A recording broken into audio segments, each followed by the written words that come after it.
What's going on, guys? We are back, baby, and we have something pretty exciting, man. This is some straight up like CQB urban combat style footage from War Leaks, and I clicked through it really briefly. I don't recall ever seeing any of this stuff. I could be wrong. I didn't watch the whole thing, but this is going to be exciting. Plus, War Leaks always has good content, man. So we're gonna watch this.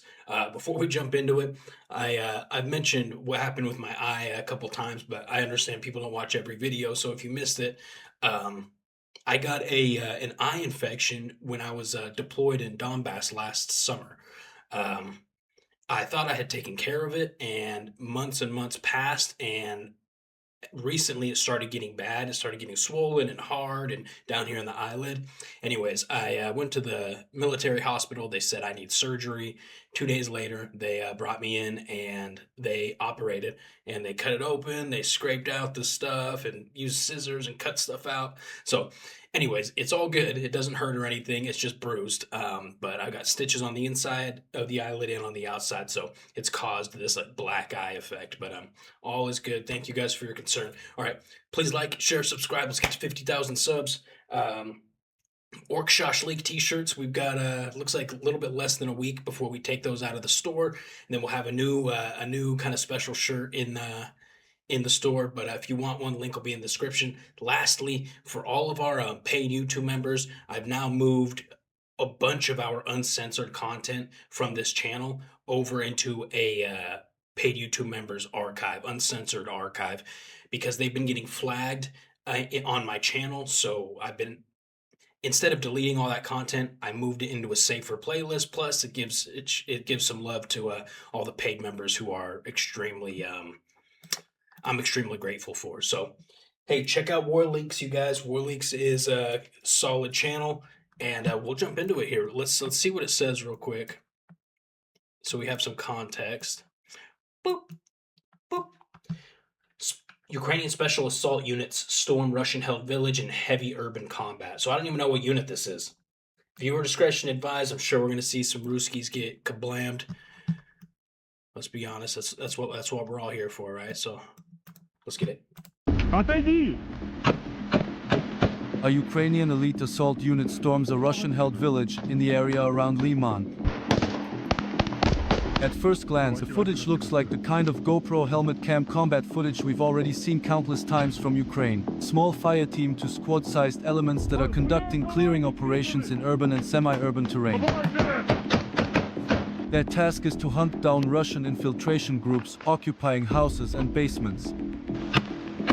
However, this footage is different, because it shows a relatively new assault unit concept that is one of the key reasons behind Ukraine's recent battlefield successes in the north and south. What you are seeing here is a so-called Ukrainian drone assault unit in action conducting search and strike missions. These units represent an organizational and doctrinal shift within Ukrainian combined arms warfare that is distinct from the usual battalion and brigade level unmanned systems formations. This means they employ This is something we've been talking about, and anytime I see it in a video, I bring it up because it's something that we started training before I left Donbass, and it's the idea of these small assault units also becoming proficient with these little like DJI style, tiny whoop style drones that have cameras.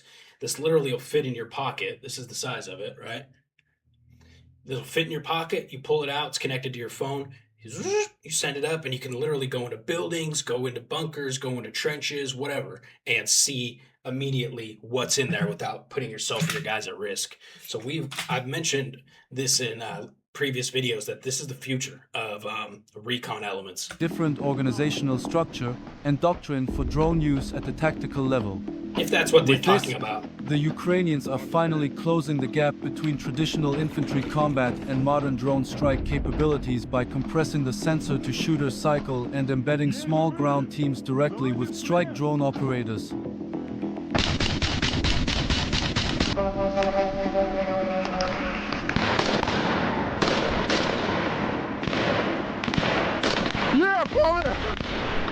The idea is to give ground teams sort of organic access to the advantages of drone reconnaissance and precision strikes, thereby increasing their combat effectiveness against Russian infiltration groups as well as enemy drone operators. In essence, the concept combines the suppressive, disruptive, and destructive effects of modern strike drones, which are then immediately exploited by infantry on the ground.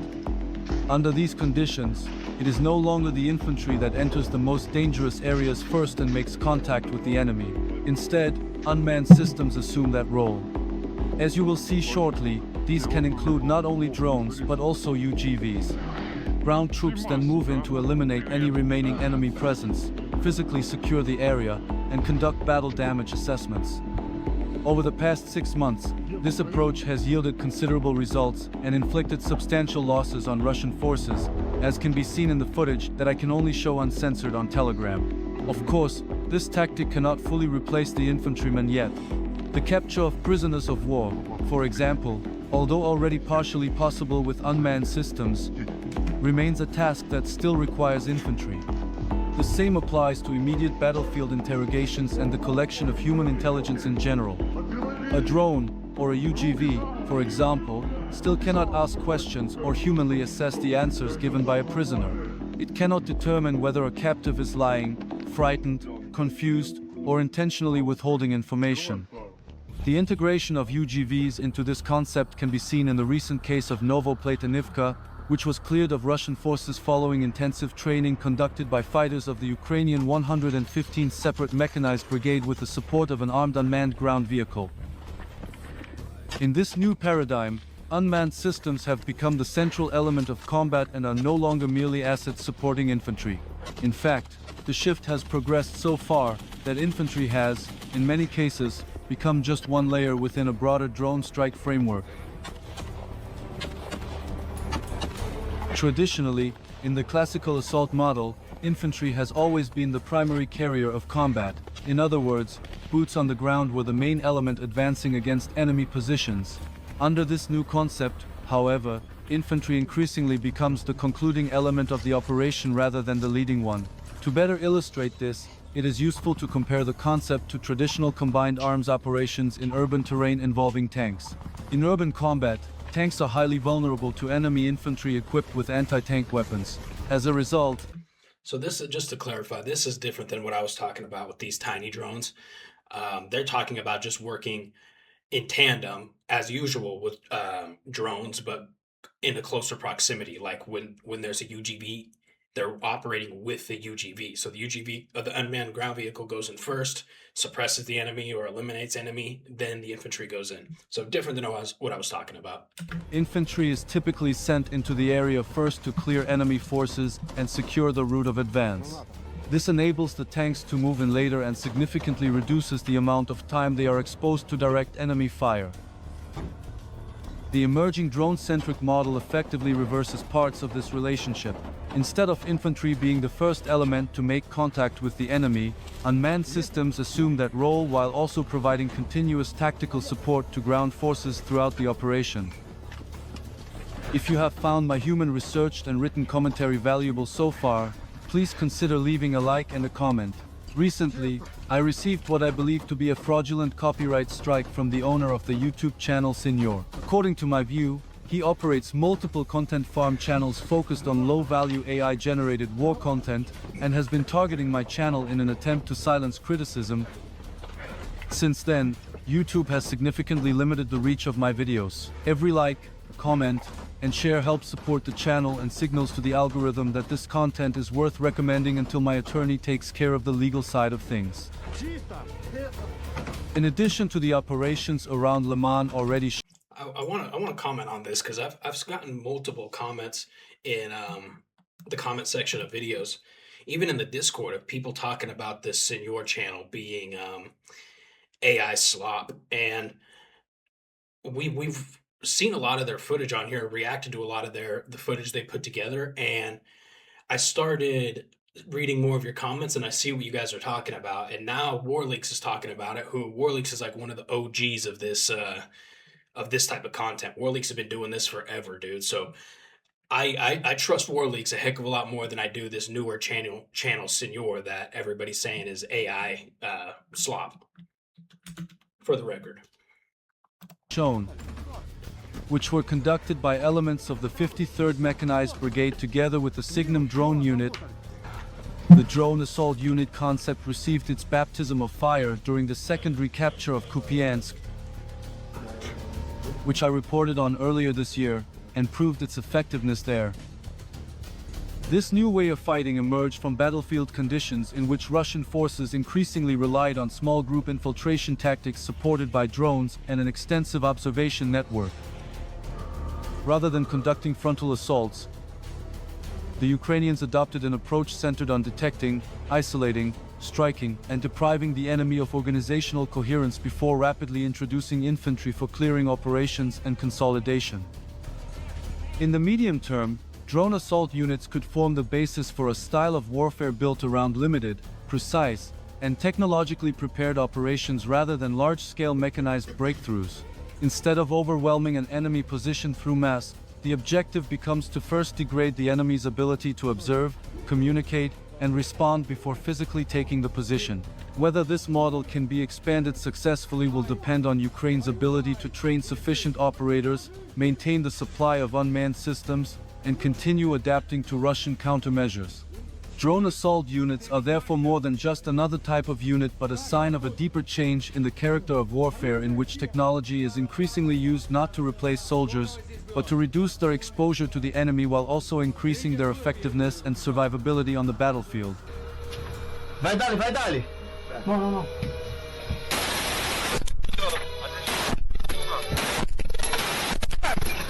Acertei.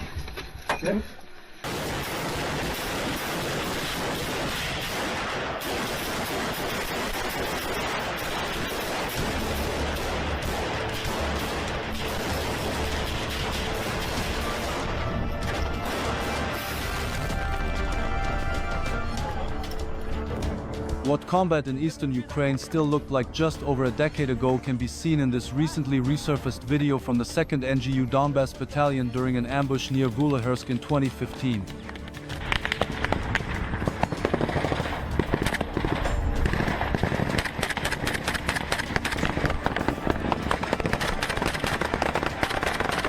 Compared to present-day operations, a clear difference can be seen in unit cohesion, operational tempo, and the willingness of infantry and mechanized elements to expose themselves in open terrain.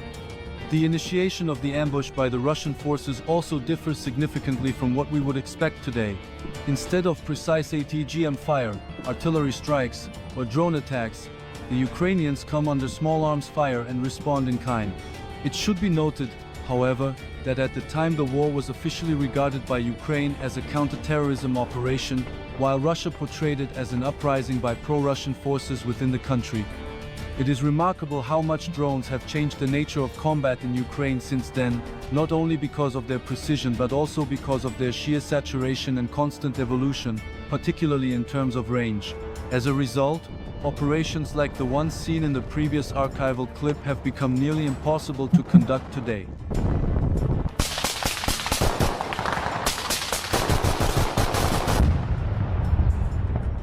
This Ukrainian drone surveillance video shows a Russian air defense system moving through a field somewhere in Ukraine.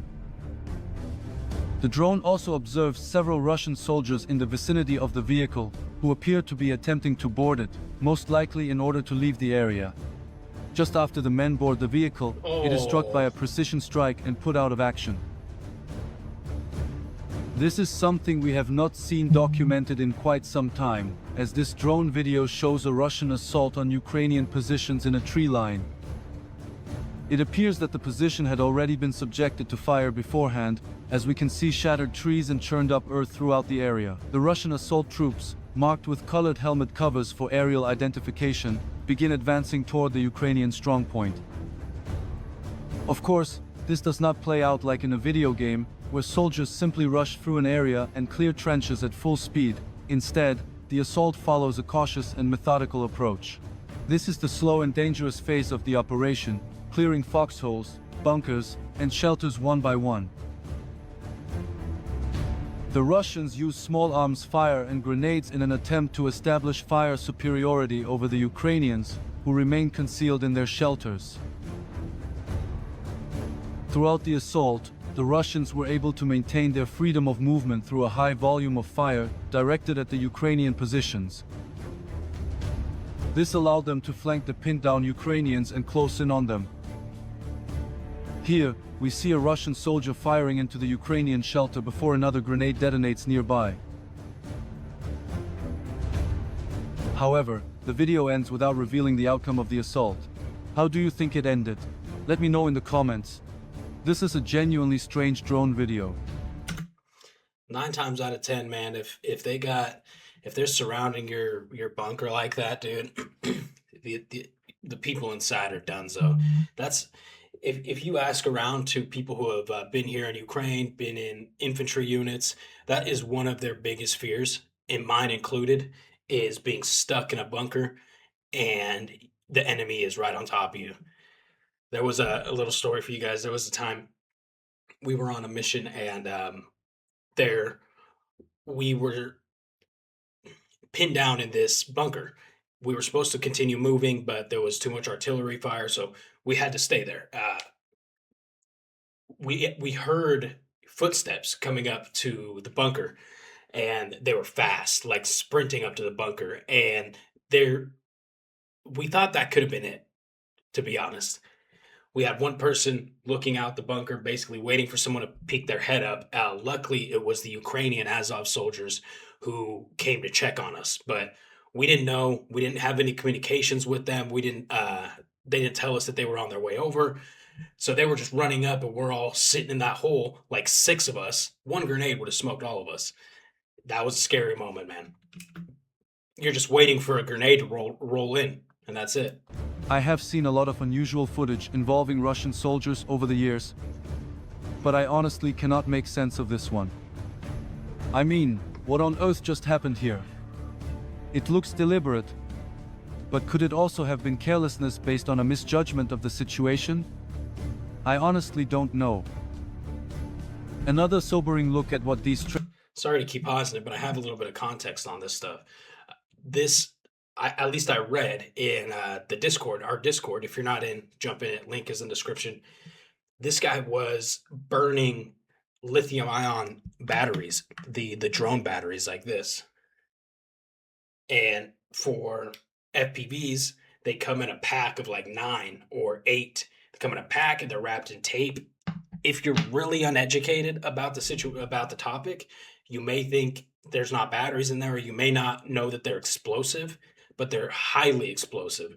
So he put this on the fire to burn maybe he thought it was a box of trash or a little box of garbage. I don't know, but they exploded in his face. That's the context that I got from people in the Discord. trench clearing operations can sometimes look like, even without the intense action-packed force-on-force combat footage that became common throughout 2023 and 2024 on the battlefield in Ukraine, is provided by this recently released helmet cam video from the International Legion DIU channel. We saw this one, I remember this Ну, він one. одразу сказав. Так, слушаємо небо зараз. Ну, мужики, я вам скажу одне. Фарт з цим туманом у нас просто невероятний. Господь Бог нас береже поки що. The video shows fighters from 1st Squadron Recruit Group on a mission to clear a reportedly compromised position in no man's land.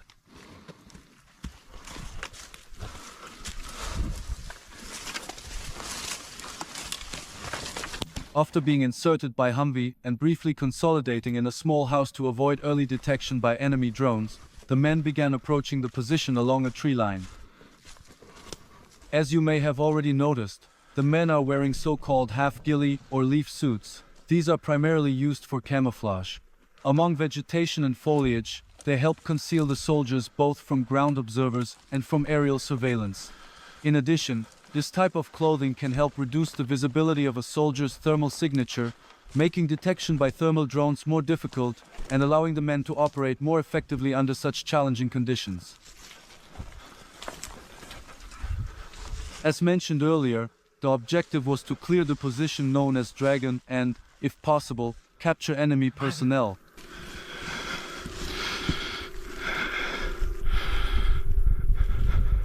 However, The mission was complicated by reports that a Ukrainian soldier from an adjacent unit with the call sign Max might be held captive inside the position. This meant the assault team could not simply overwhelm the position with firepower and aggression. Instead, they were forced to advance cautiously to avoid putting the captive at risk or triggering a friendly fire incident. As a result, the men carefully made their way through the tree line, hoping not to alert the Russian forces before reaching the position. In general, however, it is quite noteworthy just how quiet this video is. While occasional artillery fire can be heard in the background, there are no major combat sounds in the traditional sense. The reason for this is that the classical front line has, as mentioned earlier, largely given way to an ever-expanding kill zone stretching several kilometers in both directions.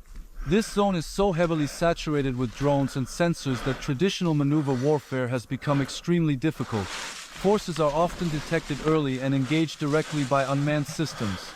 You may remember the discussion about drone assault units at the beginning of this video. The same dynamic applies here. Once Russian troops occupy a position, they generally try to shelter as deeply as possible in order to avoid detection and the drone strikes that often follow. As a result, much of the fighting takes place out of sight, with both sides attempting to conceal themselves from the constant presence of aerial surveillance. Once the men reach the position, they begin calling on the Russians inside to emerge and surrender. Выходим! Хаким, выходим! Сдаемся в плен! It appears that they know the name or call sign of one of the Russians inside the position. Хаким, выходим!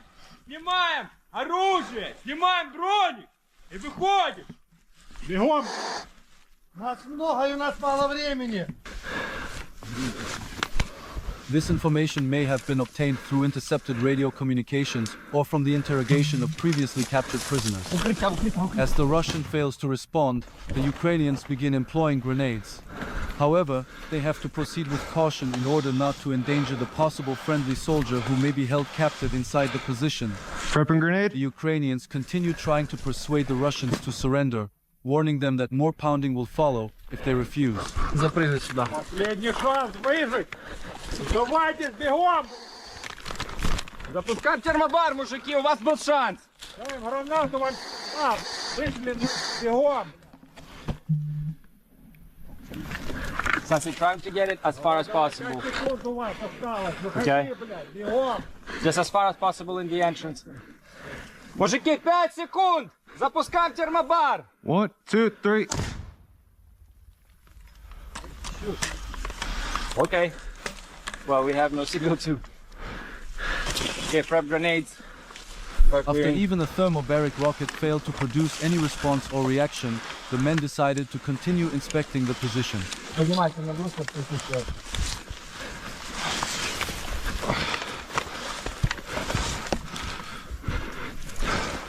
Okay, come closer, Sassy. Hold the covering.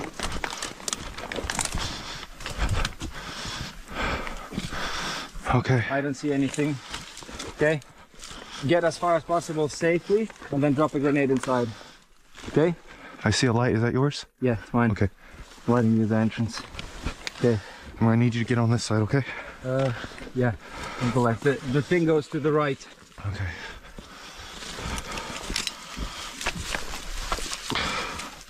And once you drop it in there, we'll run back.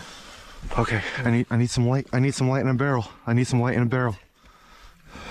Once again, this highlights the dangers of trench combat, even in an isolated setting. This type of position clearing operation is considered one of the most dangerous tasks on the battlefield.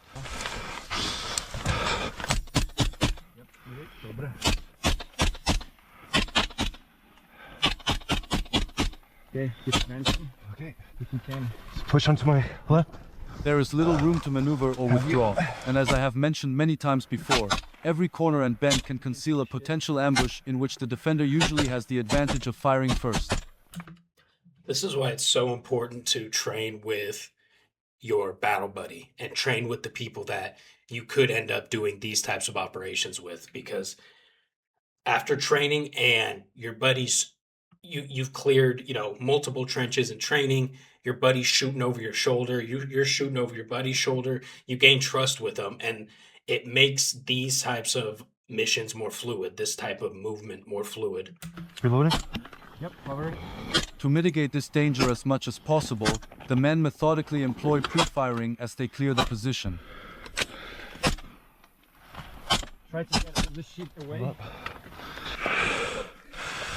Playground. Fighting underground is more than just a claustrophobic experience. Not only is enemy fire a constant threat, but so are booby traps that can detonate inside the confined tunnels and shelters, potentially burying the men alive. There's a. It looks like they blockaded it, or something. Let me see. Much. Let's get this shit out as well. Капер, все четко пока, чистим. Разгребаем вход. Крию і небо танкую. Bruce. But just to the side. Now, cover me. And give me light. Prep to run away. Okay. Prep to run away. Step back. Step back. I will need to run away as much as possible. Yes, yes, yes, yes. Let's run. The Americans had a name for soldiers who volunteered for this kind of work in Vietnam. They were called tunnel rats. Have your back. I need some light, brother. Pre-fire a little bit. Wait until the dust comes off. While this is only a much lighter version of that experience, it is no less impressive. You see something on the floor? Malfunction. Malfunction. Ignoring you. I'm up. Let me fire to here. You keep firing to the. So I remember when we watched this clip before, and I was so impressed with the way these guys communicated. And something that I thought was really cool is this guy has a malfunction with his weapon, right? Jams or whatever. So he goes to clear it, it jams again. And his buddy, right when this guy says he has a malfunction, his buddy puts a round down in the tunnel. Just in case, right when there was a malfunction, the enemy steps out, right? This guy put a round down right there. Boom. So he would run straight into that round if the enemy tried to take that malfunction as an opportunity to gain the advantage. And he even says he takes the shot and he's like, all right, covering you. Like, all good. They're calm. They're relaxed. They're communicating super well. This is so professional. I'm up. Let me fire to here. You keep firing to the left and keep advancing. Okay. Slow. One shot at a time. Keep advancing. Advancing. Keep advancing further. Farther. Okay, I cannot clear anymore to the right. Just move yourself there and I'll be holding this and you pre-fire the entire room. Oh, I'm empty. Fuck.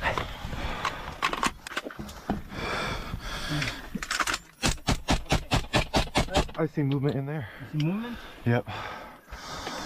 After the men continued working their way deeper into the underground position, their efforts finally began to pay off. Near the bed. Reload. I'll cover you.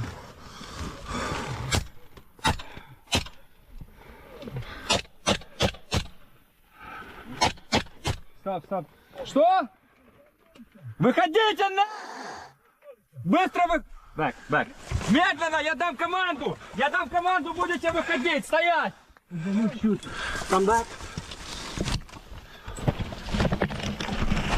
Under the constant pressure exerted by the assault team, the Russians eventually had a change of mind. Все, они сдаются. Цинкуем теперь. Быстрее, парни! Выходи! Быстрее выходи! Выходи быстрее! Не убивай, пожалуйста. Не буду, иди!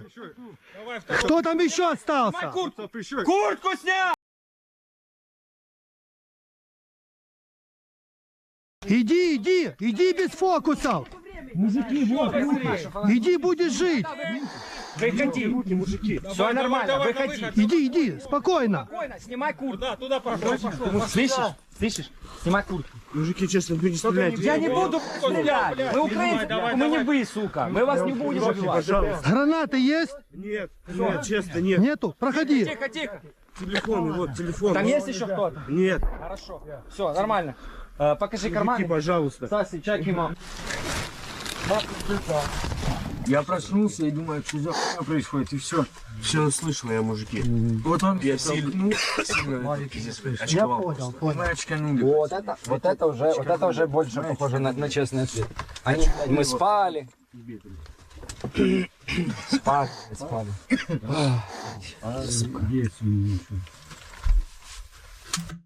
Callsign Max was killed by the occupiers and buried inside the position. After learning this from POWs, the group returned and recovered his body and evacuated him. He has since been buried with honors. Remember that part. That sucks, man. Imagine, you take these guys prisoner because you are a decent human being just to find out that they killed your buddy. Oh, that would be tough. Good thing they waited to find that information out after they captured these guys. Because if they knew that they had executed the prisoner, I don't know if these guys would have been so nice to the Russians, But who knows the full story? Maybe it wasn't even these Russians that did it. Maybe the Max was killed in combat and these guys buried him to hide the body. Who knows? But super cool video, man. We, like I said, that last clip there we've seen, but it's no less impressive. So check out War Leaks. I'll tag him in the title and in the description. Like I said, he's very good at making this content, breaking down the content, getting as much information about the situations as possible. So check him out. Jump in the Discord if you're not already. We have a lot of fun over there. We talk. We have different resources for people coming to Ukraine, ways to talk with soldiers that are here, stuff like that. ORC SHASHLIK Shirt if you want. And if you want to become a member, it's very much appreciated.